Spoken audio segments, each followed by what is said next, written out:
Direction Kampala en Ouganda où le chef de l'État Félix-Antoine Tshisekedi Tshilombo séjourne depuis cet après-midi. Dans son agenda, Félix-Antoine Tshisekedi Tshilombo va assister à l'investiture de son homologue Yoweri Museveni et une visite de travail qui ouvre également une nouvelle page dans le processus de renforcement de coopération entre les deux nations dans plusieurs secteurs, notamment la défense, la sécurité, la diplomatie et la politique, pour ne citer que ceux-là, les détails dans ce reportage.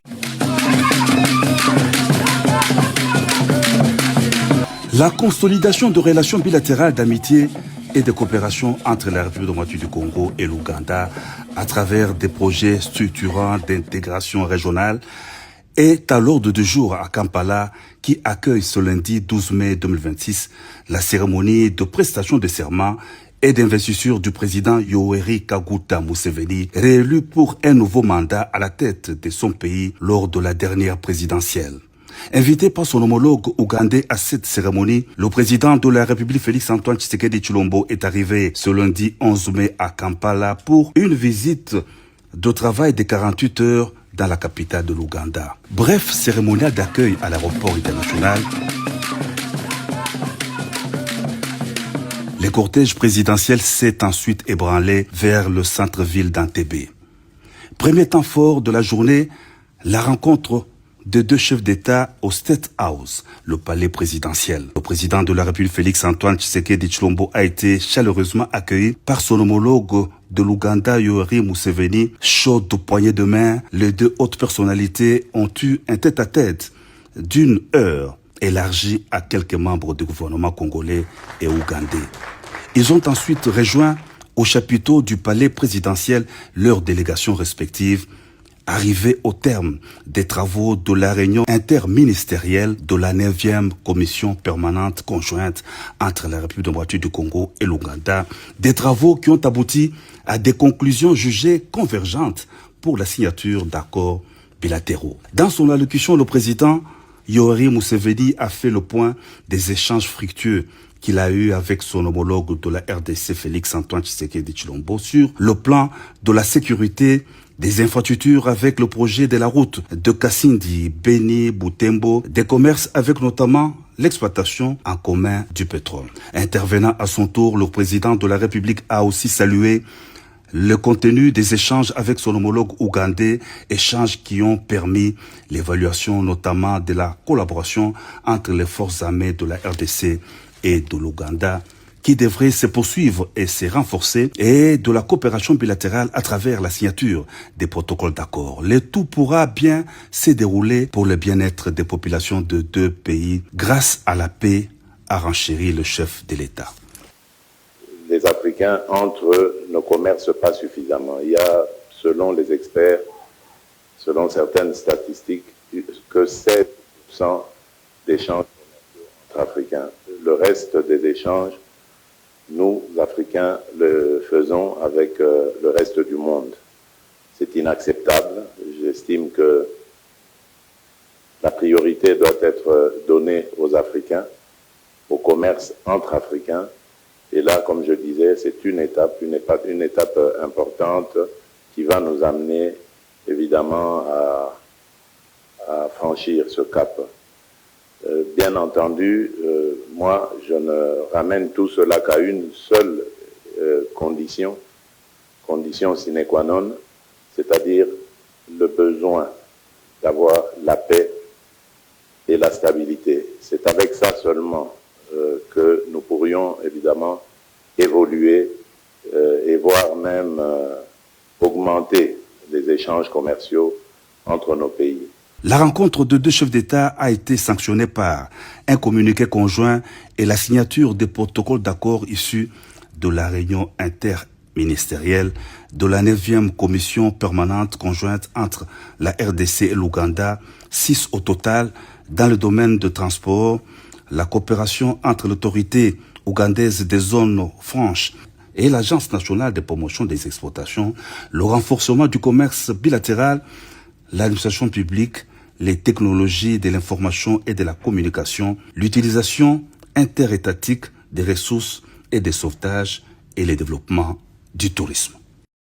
Kampala où s'est tenue la session mixte RDC-Ouganda, une tribune qui a permis au ministre des Infrastructures et Travaux publics, John Banda, à faire un plaidoyer pour l'accélération de projets de construction des différentes infrastructures entre les deux nations, de projets structurants qui se veulent un boost dans les échanges commerciaux entre les populations de Kinshasa et de Kampala. Des précisions dans ces reportages.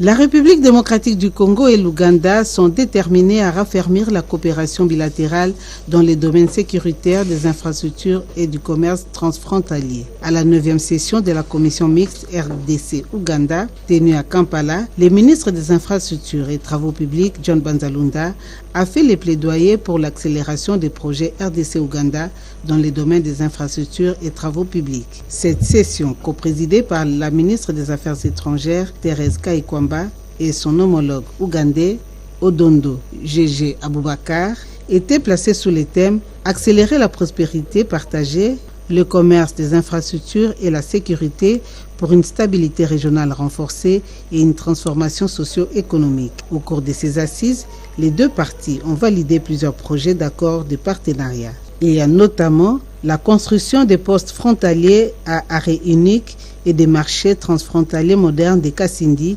Bunagana et Mahagi, et ce dans les soucis de renforcer les échanges commerciaux et la sécurisation des frontières. D'autres projets envisagés dans le cadre de cette coopération bilatérale, il y a notamment la modernisation des axes routiers Kasindi-Beni-Butembo et Bunagana-Rutshuru-Goma au Nord Kivu. Pour le ministre des Infrastructures et Travaux publics, John Banzalunda, ces projets sont capitaux car ils vont renforcer la circulation des populations des deux pays, Ouganda et RDC. Et de retour en RDC pour parler de la ville de Sangué qui vient d'être passée entre les mains des forces armées de la République démocratique du Congo. Cette libération a provoqué des scènes de liesse parmi la population et le gouverneur de la province du Sud Kivu, Jean-Jacques Porossi, invite la population à la vigilance et à ne pas céder au règlement des comptes. On l'écoute dans ce reportage. Mais je dois dire ici d'abord merci beaucoup pour la parole. Dans le territoire et dans la ville d'Ouvira et dans les environs, la situation se passe très bien. En effet, il faut dire ici que selon nos informations, l'ennemi, c'est-à-dire l'AF-23 appuyé par les Rwandais, est en train de se retirer de la ville de Sangué en progressant vers ses bases de Kamanyola. Et donc c'est une très très bonne nouvelle pour la population du Sud Kivu et pour la République démocratique du Congo. C'est aussi et surtout un succès politique et diplomatique du président de la République, chef de l'État Félix Antoine Tshisekedi Tshilombo, qui a travaillé, qui a fait tout ce qu'il fallait faire pour que la paix, la sécurité, la stabilité reviennent, mais aussi et surtout pour que l'intégrité territoriale de notre pays soit entièrement assurée. Donc nous sommes très ravis d'annoncer à la population congolaise qu'encore une fois le président de la République vient d'engranger un succès politique et diplomatique extraordinaire. Après la récupération de la ville d'Ouvira, c'est la ville de Sangué qui vient d'être récupérée encore une fois. Et donc, nous pouvons que dire merci à la population, merci au FRDC, merci au Wazalendo. Nous sommes en train de suivre de près la situation et par rapport à la situation, je dois dire ici que les FRDC sont en train de progresser vers Sangué, ainsi que nos éléments Wazalendo. Nous avons vu la liesse populaire qui s'est manifestée immédiatement lorsque l'ennemi s'est retiré. Mais je dois dire ici, je dois appeler tout le monde à la prudence, à la précaution. Nous avons eu l'expérience lorsque l'ennemi a occupé la ville d'Ouvira pendant environ 30 jours. Nous avons tout de suite détecté des cas de massacres, mais aussi des fosses communes qui ont été laissées par l'AF-23 appuyée par le Rwanda. Environ 61 fosses communes ont été identifiées pendant un mois de présence de l'ennemi à Ouvira. Mais aussi nous avons identifié des mines antipersonnelles qui avaient été placées par l'ennemi. Et là, je tenais ici à alerter la population. Nous devons rester unis, vivre en harmonie comme nous avons toujours vécu. Comme vous le savez, le territoire et la ville d'Ouvira comprend plusieurs ethnies, plusieurs tribus, plusieurs communautés. Et parmi ces communautés, il y a les Bashi, les Babembe, les Bafuliru, les Bavira, les Banyanga, il y a aussi les Banyamulenge, mais aussi les Babwari, et ainsi de suite. toutes ces communautés se retrouvent aujourd'hui, vivent ensemble en harmonie à Sangue. Et voilà pourquoi nous devons alerter tout le monde qu'il ne faut pas tomber dans le piège ennemi. Dans la capitale congolaise, le commissaire divisionnaire de la police, ville de Kinshasa, appelle les policiers à la discipline au cours d'une parade spéciale à l'intention des agents de la police de circulation routière. Israël Kantou les appelle au professionnalisme dans la régulation routière. Reportage. Le commissaire divisionnaire Israël Kantou a dénoncé plusieurs bavures commises par ces unités. Il s'agit par exemple du manque de discipline et de respect, l'abandon des postes de travail, la mendicité publique, l'extorsion des usagers de la route et la commission des infractions comme la destruction méchante par la mauvaise pratique d'arracher les plaques d'immatriculation et la rétention des documents de bord.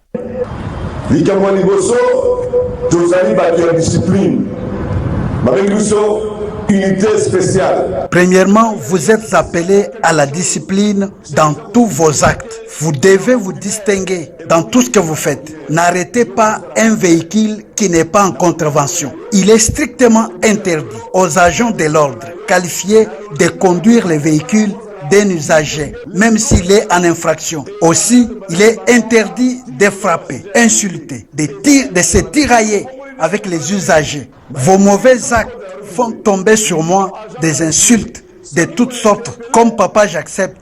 Mais quiconque osera encore, il va laisser la police.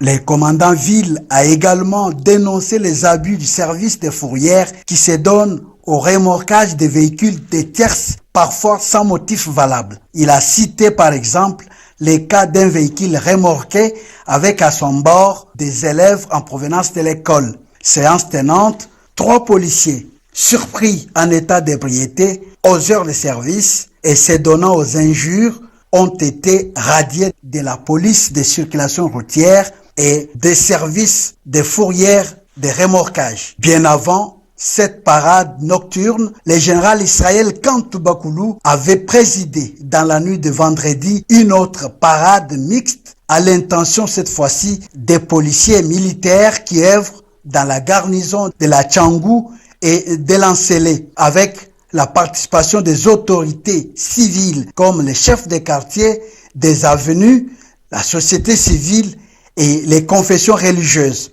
Il était question de renforcer les mesures pour lutter contre l'insécurité grandissante dans cette partie de la capitale. Un nouveau bâtiment est construit dans l'ambassade de la République démocratique du Congo au Sénégal. Cette infrastructure moderne va servir de lieu propice pour accueillir les demandeurs de visas et autres services. Cette construction, y compris celle de la guérite, ont été visitées par l'ambassadeur Christophe Muzungu pour palper les réalités de ces travaux réalisés sur fonds propres de l'ambassade. Christine Lenzo pour le reportage. C'est un grand bâtiment qui a été construit dans l'enceinte de l'ambassade de la République démocratique du Congo au Sénégal. Il sert à recevoir les visiteurs et autres demandeurs de visas et autres services auprès de l'ambassade, de traiter et suivre leurs dossiers en cours avec aisance. Tôt ce matin, de lundi 11 mai 2026, l'ambassadeur Christophe Muzungu a visité tous les locaux de ces bâtiments construits sur fonds propres, la salle d'attente et le bureau bien équipés, aussi des installations hygiéniques. Juste à côté, on y a érigé une guérite pour abriter les services de sécurité. Christophe Muzungu a apprécié à juste titre la qualité du travail réalisé comparablement à ce qu'il avait trouvé sur place. Il y aura une marche ici, une salle climatisée, des chaises et tout ça. Les Sénégalais viendront prendre le dîner là. Et les Congolais viendront prendre le... Très bientôt, l'ambassadeur prévoit de démarrer les travaux de construction d'un centre culturel de 60 places, y compris des bureaux derrière les locaux de la dite ambassade. Question de réunir de temps en temps tous les Congolais vivant au Sénégal et ceux nés sur place, notamment à Dakar, à des activités récréatives et intellectuelles en plus de l'apprentissage de la langue lingala et le wolof. Des professeurs, a-t-il dit, ont déjà été contactés pour matérialiser ces projets. Et dans l'actualité, financée entièrement sur fonds propres du Fonds des Nations Unies pour l'enfance, l'unité nutritionnelle des Kinkole a été inaugurée. Patricia Ungu, Constance Mananga et J.R. Kabamba dans ce reportage. Dédié au suivi et à la prise en charge des enfants souffrant des formes graves de malnutrition, le nouveau bâtiment est construit pour répondre de manière structurée aux besoins du traitement. Salle de consultation, salle d'hospitalisation et cuisine adaptée à la nutrition thérapeutique. Financés à 100% par l'UNICEF, ces travaux s'inscrivent dans la lutte contre un problème sanitaire préoccupant à Kinshasa. Dans son discours, l'UNICEF a rappelé l'urgence d'agir face à la gravité de la malnutrition infantile, susceptible d'entraîner des complications graves, voire le décès. Le projet a été salué par les autorités sanitaires qui ont insisté sur l'importance de faire un bon usage des infrastructures pour garantir l'efficacité du dispositif. La malnutrition reste un problème préoccupant pour la RDC. Une ville comme Kinshasa regorge de beaucoup d'enfants qui sont malheureusement dans une situation de malnutrition. Et quand on regarde un peu les statistiques, c'est environ 1,5 million d'enfants. Les capacités de prise en charge ne sont pas souvent évidentes. La cérémonie a été marquée par la coupure du ruban, puis une visite guidée des différentes salles. La remise officielle des clés a symbolisé le passage à une phase opérationnelle. L'objectif commun reste le même: renforcer la lutte contre la malnutrition infantile à Kinshasa grâce à des services mieux organisés et à un appui international déterminant. Et la dynamique Anthony Tshisekedi était en matinée politique. Plusieurs questions liées aux enjeux de l'heure et l'apport de cette dynamique dans le développement de la République démocratique du Congo ont été abordées dans cette matinée. Les détails dans ce reportage.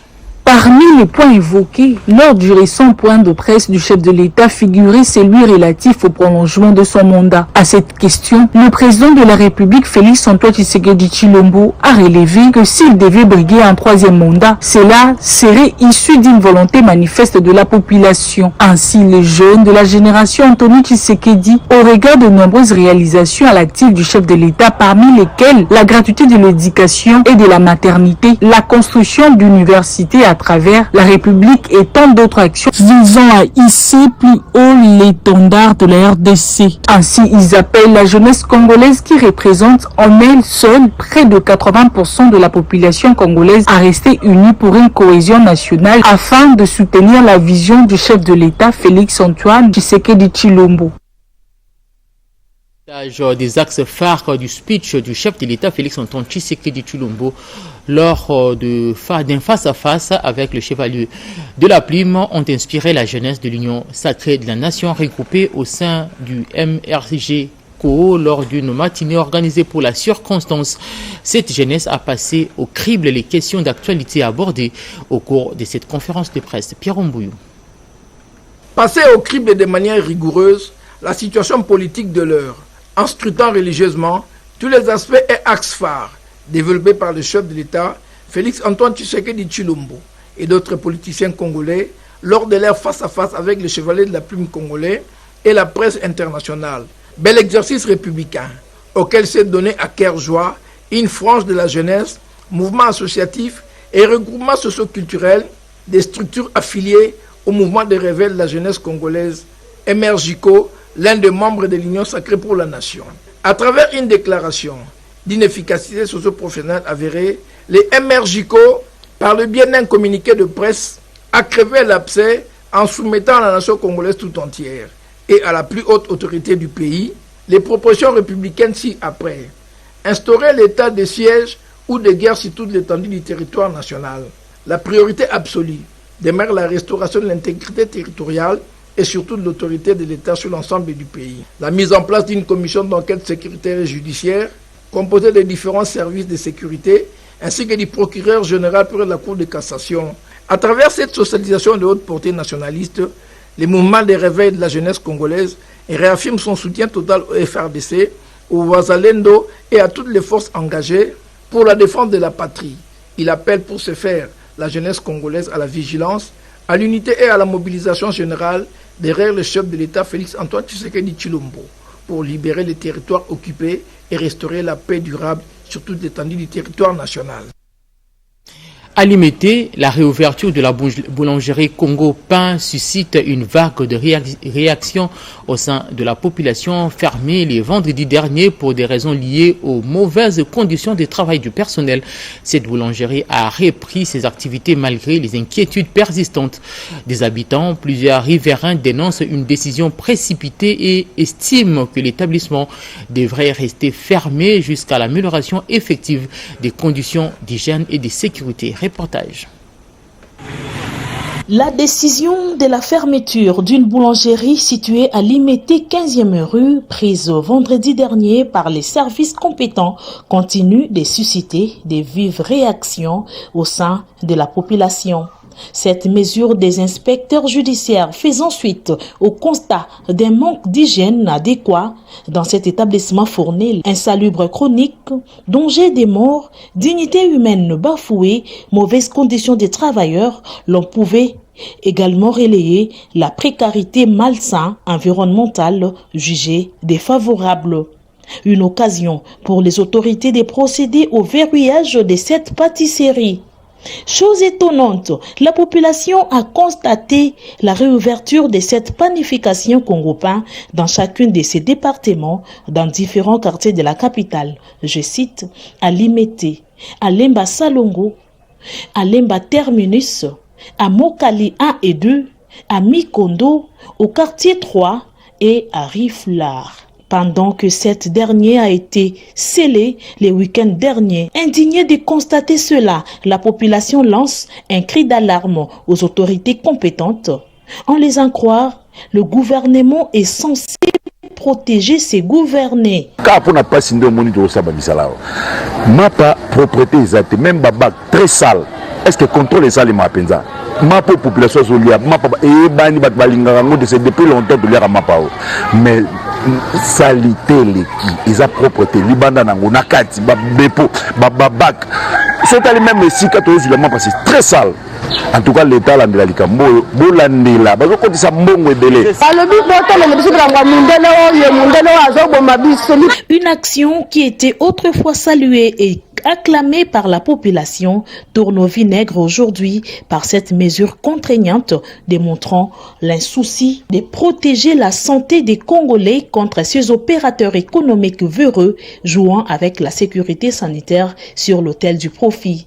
À la question de savoir si les responsables des Congo Pain ont-ils procédé à l'amélioration davantage des conditions de travail et de la qualité de leurs produits.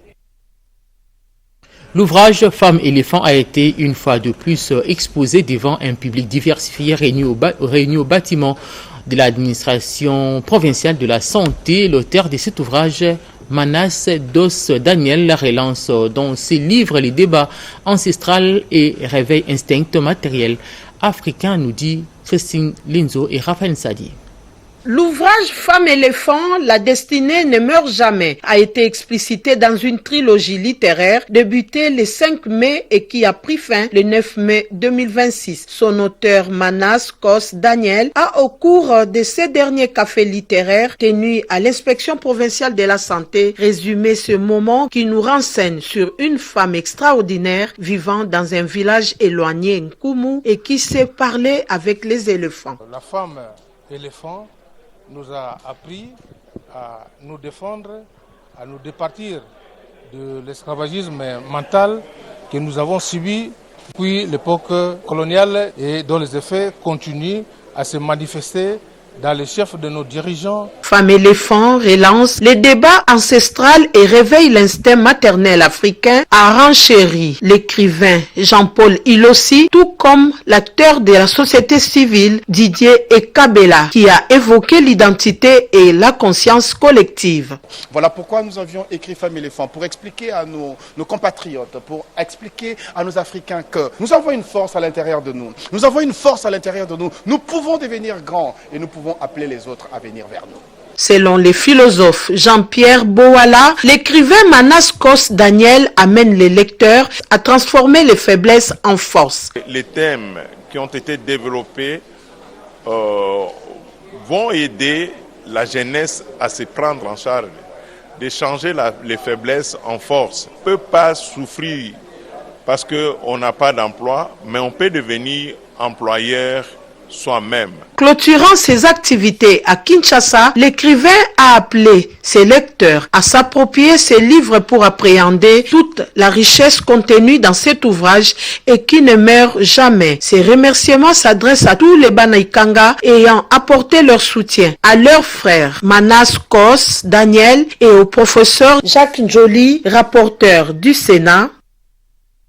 Et jadis fleuron socio-économique et politico-touristique du pays, la ville de Gbadolité, dans le nord Ubangui, a perdu son aura multisectoriel. Et pour redorer son blason, le premier forum économique du nord Ubangui sera organisé à Gbadolité dans les prochains jours. Pierre Mbouyou nous en dit un peu plus dans ces reportages.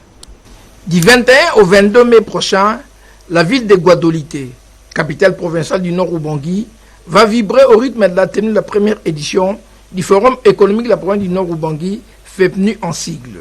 Organisé sous le haut patronage du vice-premier ministre, ministre de l'économie nationale, par le consortium des entrepreneurs pour le développement du Congo, SEDEC, ces assises transversales qui se tiendront dans la salle polyvalente des motels Nzekele à Gbadolité autour du thème « Stimuler l'investissement et la croissance économique du Nord Ubangui » en valorisant les ressources naturelles et humaines. Ce forum économique se veut très important. Le Nord Ubangui regorge plusieurs potentialités d'investissement et qui nécessitent d'être présenté au monde, donc au niveau national tout comme international. Et ce forum économique sert déjà d'un environnement pour diagnostiquer les problèmes qui sont en train de gangréner la croissance économique du Nord Ubangui afin de relancer en tout cas la politique économique de la province du Nord Ubangui. La première édition du FEPNU réunira dans une série de conférences et travaux en panel thématique les autorités politico-administratives, les investisseurs, les opérateurs économiques, les partenaires techniques et financiers, les jeunes entrepreneurs et autres institutions de développement. Ensemble, ils vont cogiter rationnellement autour de voies et moyens de promouvoir les opportunités d'investissement